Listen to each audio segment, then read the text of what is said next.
Hi y'all, I'm Brenda with Blessings and Bread. Welcome to my kitchen.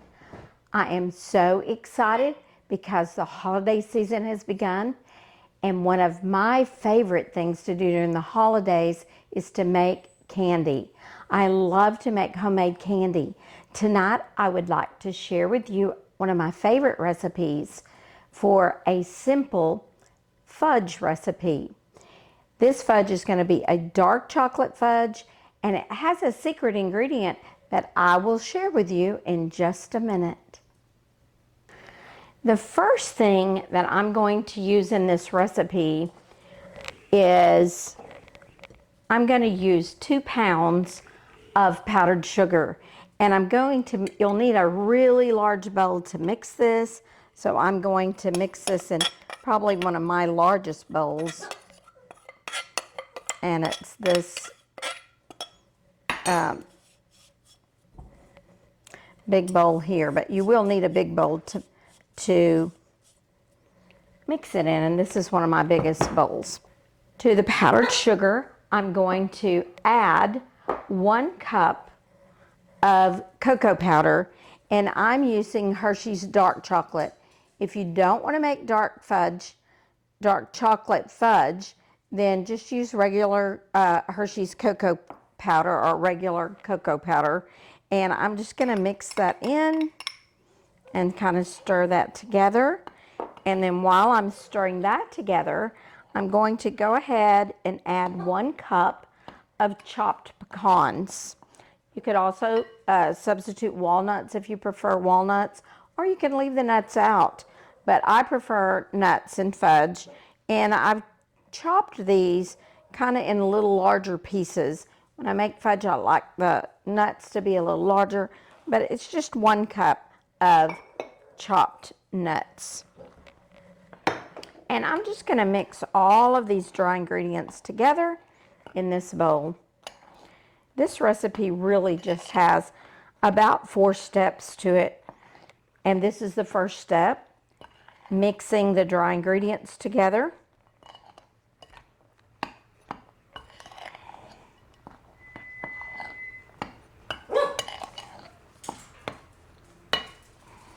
And once the dry ingredients are all mixed together, I can see one of the things I didn't do tonight that I usually do is I usually always sift my cocoa powder, because if you've ever worked with cocoa, you know it'll have little balls in it.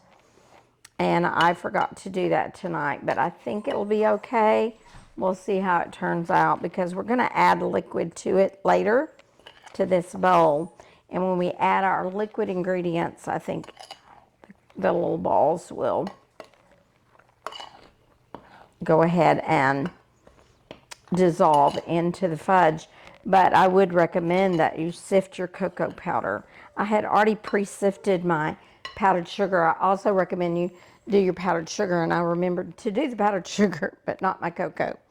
All right, now those are all the dry ingredients, and I'm going to set this bowl aside.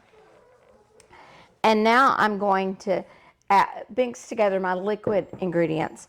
To begin with, I have a cup of butter, and I have it in a microwave safe bowl, because the next secret ingredient that I'm going to share with you is Velveeta cheese. Yes, this fudge has Velveeta cheese in it, and I'm going to promise you that when you eat this fudge, had I not told you that it had Velveeta fudge in it, you would have never ever known it was in there. That's why I call it a secret ingredient, because if you don't tell anyone you put Velveeta cheese in your fudge, they'll never know. And it tastes just delicious to me. In fact, it's probably not quite as sweet as like regular fudge, which makes me like it even a little better. But I have here 8 ounces or half a pound of Velveeta cheese, and I'm going to put it in the bowl with my butter. And then I'm going to go to the microwave, and I'm going to cook this a minute and stir, and a minute and stir in gradual little increments until the cheese and the butter is completely melted. So I will be back when I have the cheese and the butter melted. So it just took just a little bit of time to melt my butter and my Velveeta cheese together. And if you can see, the cheese is separated from the butter. They don't combine in there, but I just melt them together. I'm stirring it as much as I can.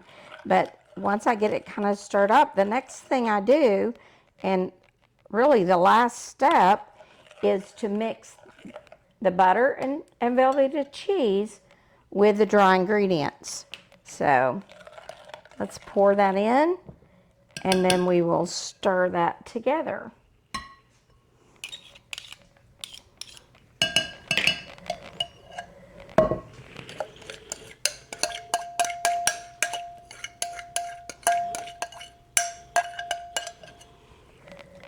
And then I just stir till it's all mixed together.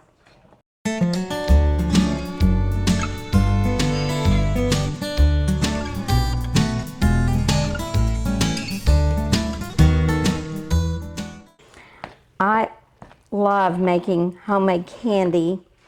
It's just one of those things I've always loved to do, and it wouldn't be Christmas without it. My mother did a lot of candy making.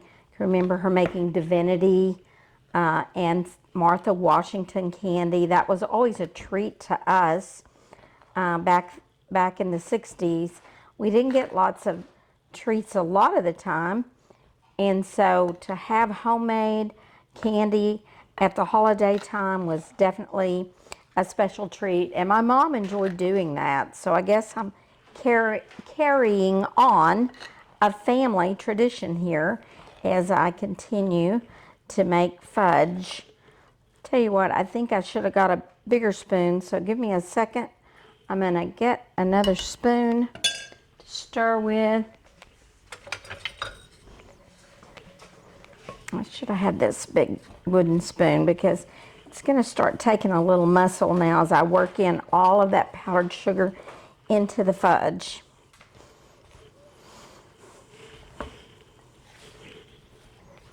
And I just continue to work it in. If you have any special Christmas candy recipes, maybe that you would like to see me make during the holidays, please just list that in the comments, and I will see if I can do it.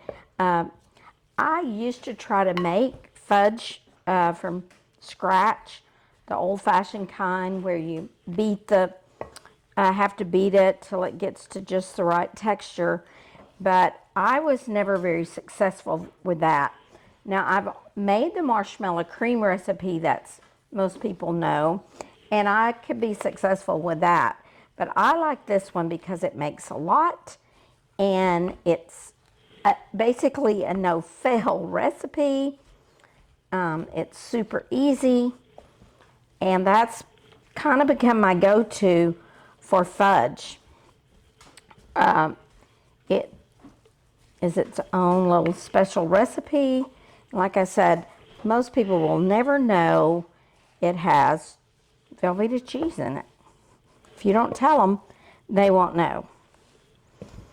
I usually try to encourage people to guess the secret ingredient, and they're very shocked when I tell them what it is.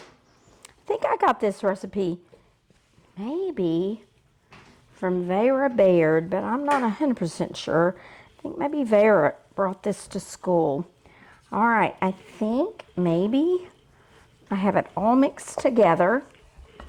And so the next thing we're going to do is we're just going to press this into a 9x13 pan.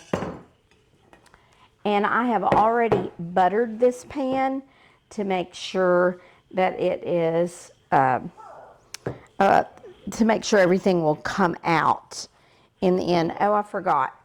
Almost forgot. It's supposed to have a half a tablespoon of vanilla. So let's stir that in before we put it out. I think I've really left that out several times, and although it makes it better, if you leave it out, your fudge isn't ruined. Now that the vanilla is completely mixed in, there's only one more step, And that final step is to press all of your chocolate fudge into a 9 by 13 pan that's been buttered.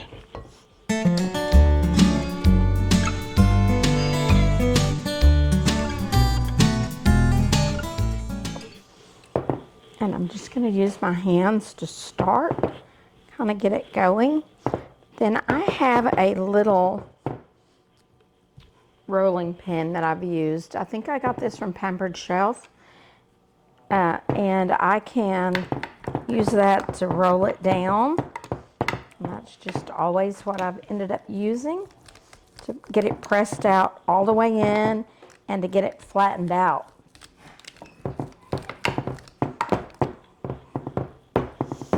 The edges. So you just want to make sure it's good and flat. And then you'll want to chill it just for a little bit in the fridge. And I actually store this in the fridge.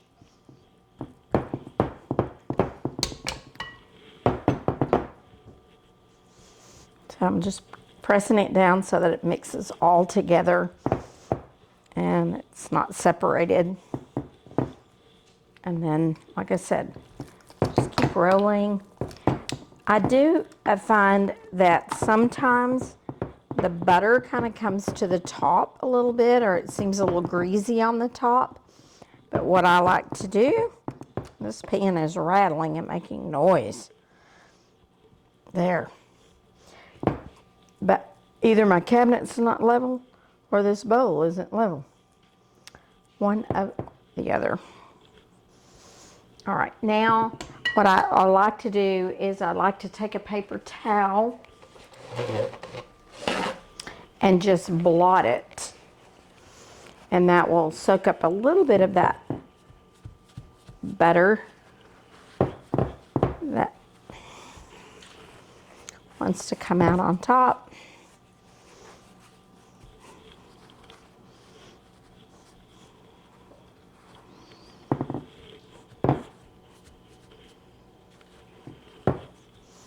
And that's how simple it is to end up with a 9 by 13 pan of dark chocolate fudge.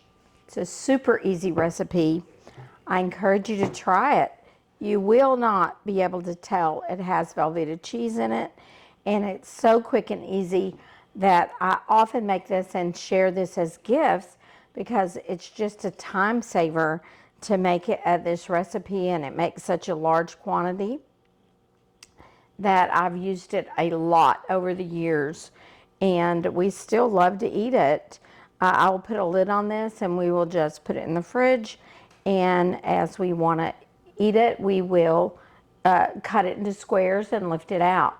Now I will say that sometimes you might want to take it out of the fridge and let it warm up just a little bit before you cut it into squares. I hope you've enjoyed this video, and I hope this is a recipe that maybe you would like to try. I know it's for those of you who like super simple. I don't think fudge can get any simpler than this, and I'm going to cut just a little bitty corner in a square. Now it's still really soft because I haven't put it into the fridge yet, but it still will cut, and like I said, it's a delicious fudge.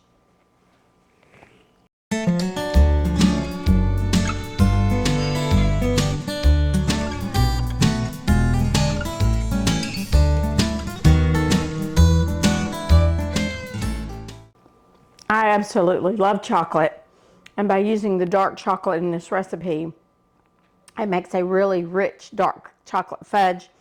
And once again, you cannot tell there's Velveeta cheese in there. I hope you've enjoyed this video and this recipe, and I will see you the next time I'm in my kitchen, on my porch, or in my garden.